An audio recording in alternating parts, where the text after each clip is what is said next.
Hello everyone, welcome back to my channel. This is Mr. Razak, and today we're going to be learning about composite function. What is composite function? A composite function is the combination of two or more functions where the output of one function becomes the input of the next. Essentially, you're performing one function followed by another. It is often described as the function of a function. For example, if you have two functions, say f of x and g of x, the composite function would be f and then g of x. It means you apply g of x first, then you apply f to the result of it. Okay, let's look at an example. So I have in front of me two functions. So one of my function is f of x is equal to x minus 2.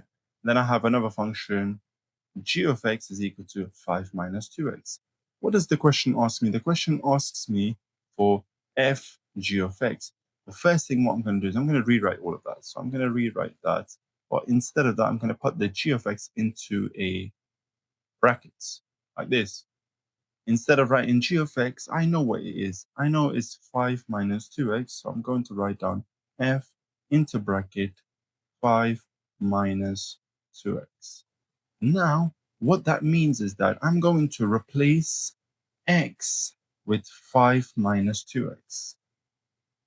So this means that of x, I'm going to write down 5 minus 2x. And then I've also got a minus 2 over here, so I'm going to bring that down. And then I'm going to simplify all of that. So 5 minus 2 is equal to 3 minus 2x. And my final answer is f of gx is equal to 3 minus 2x. Let's look at another example.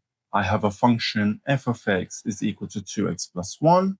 Then I have another function which is g of x is equal to 4x plus 3.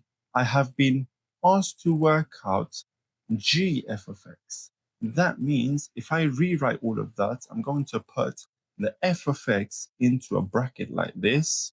And then, do I know what the value of f of x is? Yes, I do. It is 2x plus 1. So it's going to be g 2x plus 1. Now, I'm going to go back to my function g of x.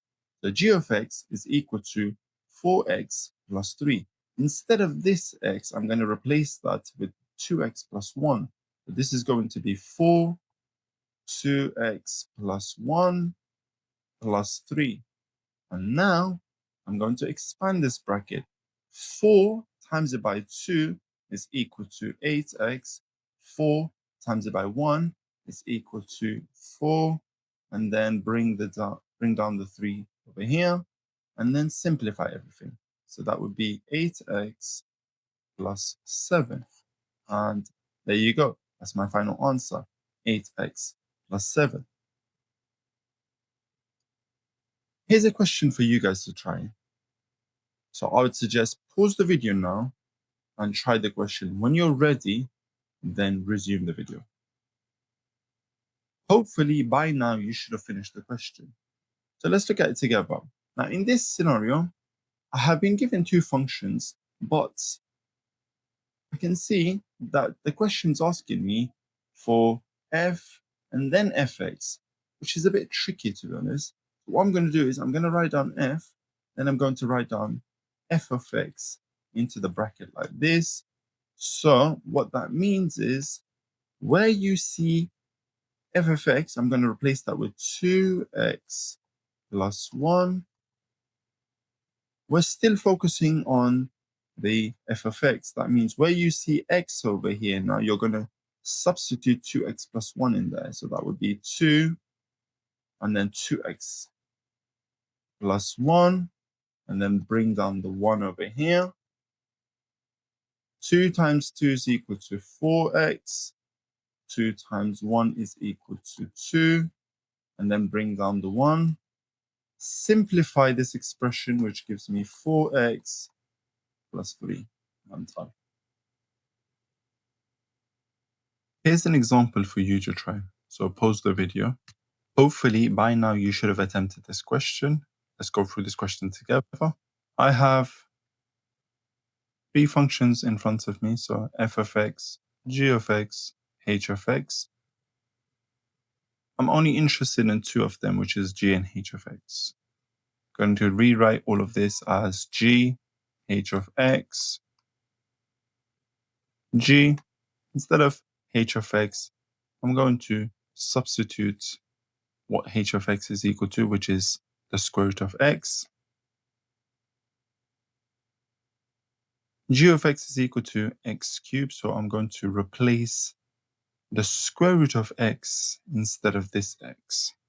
So that's going to be the square root of x to the power of 3. And now we know that the square root of x is the same thing as x to the power of 1 over 2, and all of that is to the power of 3. From our indices rule, we know that if we've got something to the power and all of that is to the power, then what do we do to these two numbers? We multiply these two numbers. That means x to the power of 3 over 2. So here you go. That's my final answer. So it would be g h of x is equal to x to the power of 3 over 2. I'm done. Let's have a look at this example. Now, in this example, we've got the function f, and then we've got g of 2. We can easily work out what g of 2 is by substituting this 2 into this function. So instead of x, I'm going to replace it with 2. So that would be 5 minus 2, which is equal to 3. And now I will answer the question. The question's asking me f g of 2.